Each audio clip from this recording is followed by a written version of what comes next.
ভাই admission time মানে অস্থির, মানে খালি পড়ার উপরে থাকা।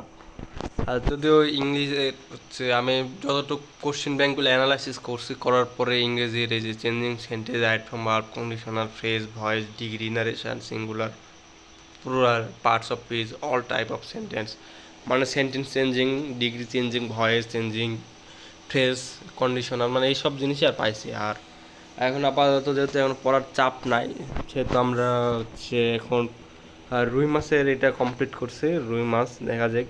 আর মাঝে 2 দিন ভাই ব্রেক ছিল, ব্রেক থাকার কারণেও করা হয়নি।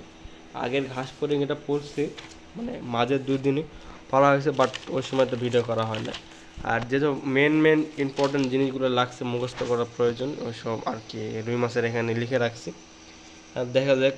আর এটা আপাতত গাজী পাবলিকেশনে হচ্ছে আজমল স্যারের বইটা পড়তেছি।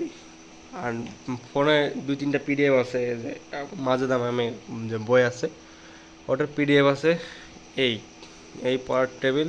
আর উদ্ভাসে ভর্তি হয়েছে, একটা মাত্র বই দিছে, ওটা হচ্ছে ইঞ্জিনিয়ারিং মাস্টার প্রশ্ন ব্যাংক, নিচের হচ্ছে অপূর্ব দাদার বই, আর উপরে তো বুয়েট প্রশ্ন ব্যাংক দেখা যায়।